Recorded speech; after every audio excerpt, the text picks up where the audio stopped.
Bismillah, alhamdulillah, wa salatu wa salamu ala rasulillah wa ala alihi wa sahbihi wa man walah. Les comparaisons coraniques et les exemples sont en fait des images, des données qui visent des objectifs divers, dont le plus important est celui de faire sortir ce qui n'est pas à la portée des organes sensibles à ce qui est à leur portée, c'est-à-dire le rendre accessible à ces organes.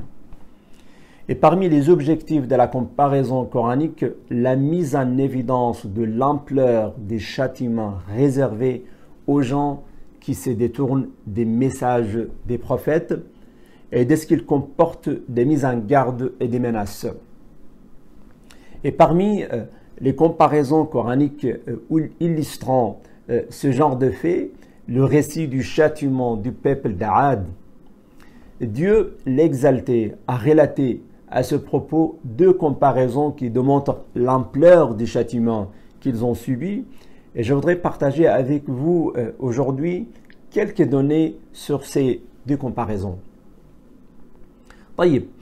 La première comparaison, le verset que nous lisons dans Surat Al-Qamar et qui dit « Ba'da a'udhu billahi minash shaitan ar-rajim » تنزع الناس كأنهم أعجاز نخل منقعر, qui arrache les hommes comme s'ils étaient des souches de palmiers déracinés.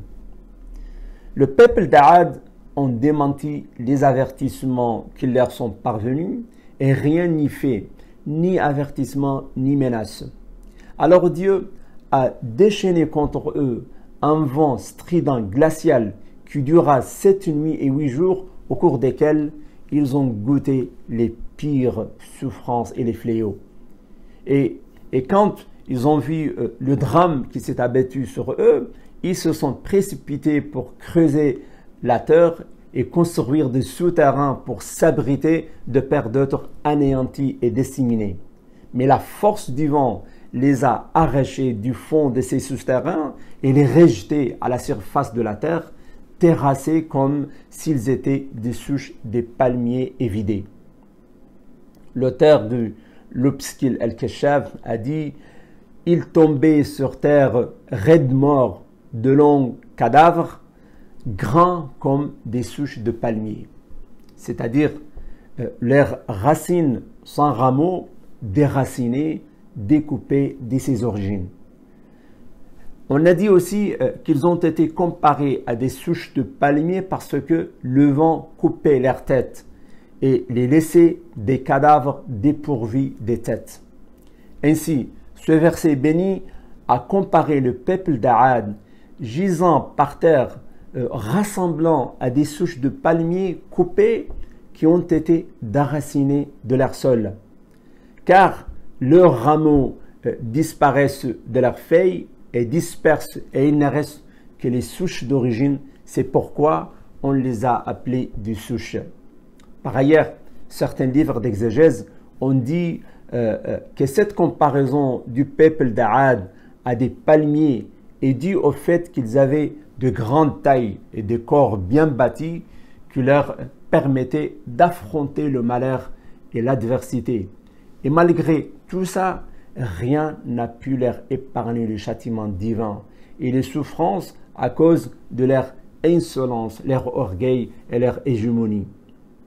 La deuxième comparaison, le verset qui dit فَتَرَى الْقَوْمَ فِيهَا صَرَّعًا كَأَنَّهُمْ أَعْجَازُ نَخْلٍ خَاوِيَةٍ. Alors, tu voyais les gens terrassés comme s'ils étaient des souches de palmiers évidés. La comparaison qualifie dans ce verset les palmiers comme étant évidés. Il se peut que ça soit une description des gens, car le vent pénétrait dans leur ventre et l'a terrassé comme des palmiers évidés. Il se peut aussi que le mot évidé veut dire usé, car si ces palmiers s'usent, ils se vident. Ainsi, ces gens ont été comparés après leur mort à des palmiers usés. Ainsi, le peuple d'Aad a été décimé par rihin sarsarin atiya, un vent strident, glacial, impétueux. Un vent qui, à chaque fois qu'il souffle sur quelque chose, il la réduit en miettes. Et Dieu, l'Omnipotent, l'a soumis et il l'a dirigé contre le peuple d'Aad qui se targuait d'être fort et puissant, mais qu'une tempête brutale et destructrice a eu raison de son arrogance. En effet, Dieu a déchaîné contre eux 7 nuits et 8 jours funestes et les a anéantis et mis en fin à leur existence. En cette comparaison coranique est une scène vivante représentée devant les yeux et le cœur, comme toutes les scènes de violence décrites dans le Coran. La scène est effrayante et cauchemardesque, épouvantable et violente. Et le vent dirigé contre le peuple d'Aad fait partie des armées de Dieu. Et il est soumis à la loi qui régit les systèmes de l'univers que Dieu a choisi.